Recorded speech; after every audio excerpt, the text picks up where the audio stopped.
Assalamualaikum warahmatullahi wabarakatuh. Nama saya Alimatus Sadiah, MPN 1911100310 dari Prodi PGMI kelas G semester 3. Di sini saya akan menjelaskan tentang pemikiran Al-Kindi dan Ibnu Sina. Yang pertama, saya akan jelaskan pemikiran Al-Kindi.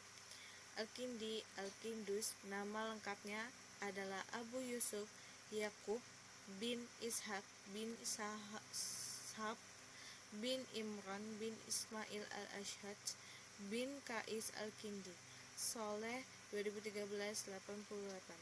Lahir di Kufah, Irak sekarang, tahun 801 Masehi, pada masa Khalifah Harun al-Rashid 786-809 Masehi, dari dinasti Bani Abbasi 750 sampai 1258 Masehi. Nama Al-Kindi sendiri dinisbahkan kepada marga atau suku leluhurnya, salah satu suku besar zaman pra-Islam. Menurut Fong Ahwani, Al-Kindi lahir dari keluarga bangsawan terpelajar dan kaya.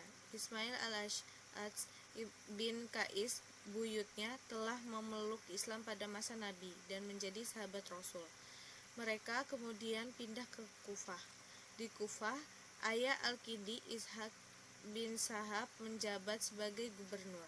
Pada masa Khalifah Al-Mahdi 775-785 Masehi, Al-Hadi 785-876 Masehi, dan Harun al-Rashid 786-909 Masehi. Masa kekuasaan Bani Abbas 750-1258 Masehi. Ayahnya meninggal saat Al-Kindi masih kecil.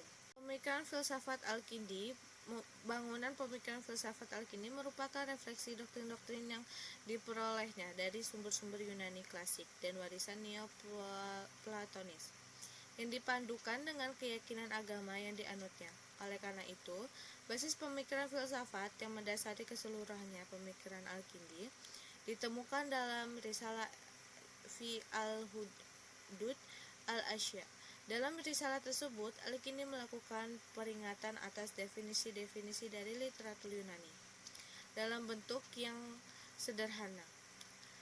Ringkasan pada awalnya hendak memaparkan filsafat Yunani oleh banyak sejarawan dinilai hanya merupakan ringkasan definisi secara harfiah saja yang merujuk kepada Aristoteles tanpa kepastian yang jelas atau validitas sumbernya. Selanjutnya, saya akan menjelaskan pemikiran Ibnu Sina. Nama lengkapnya adalah Abu Ali al-Husain bin Abdullah bin Sina, seorang al-hakim al-masyhur atau filsuf yang sangat terkenal, sehingga ia diberi gelar Asy-Syaikh al-Rais.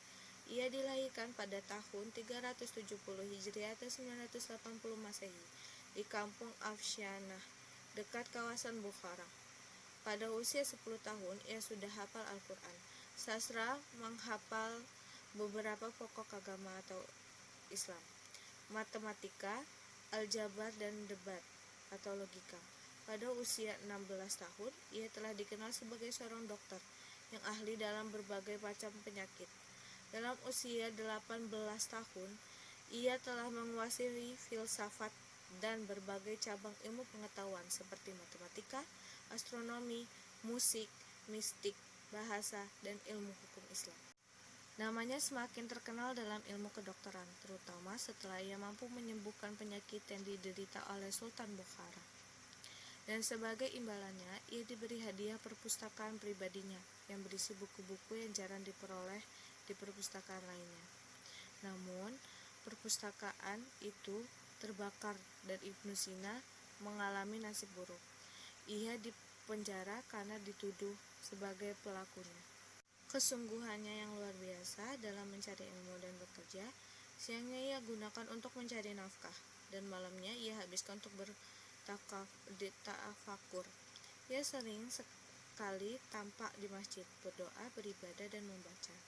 Diriwayatkan bahwa ia pernah membaca 40 kali buku metafisika karangan Aristoteles, tetapi tidak dipahaminya. Kebetulan ada pedagang buku yang menawarkan buku bekas kepadanya. dengan harga sangat murah. Lalu ia beli setelah menolaknya beberapa kali. Alangkah gembiranya Ibnu Sina setelah diketahui bahwa buku itu adalah karya Al-Farabi. Lalu ia baca, sehingga dengan mudah ia memahami buku Aristoteles tersebut, dan semuanya dia hafal. Pemikiran Ibnu Sina, objek kajian falsafah atau hikmah. Menurut Ibnu Sina terbagi menjadi dua bagian. Pertama, hikmah nazariyah atau ilmu teoritis adalah bertujuan untuk membersihkan jiwa melalui ma'rifah. Yang termasuk ilmu ini adalah membahas masalah-masalah metafisika atau ketuhanan, riyadiyah atau matematika, dan tabiiyah atau fisika.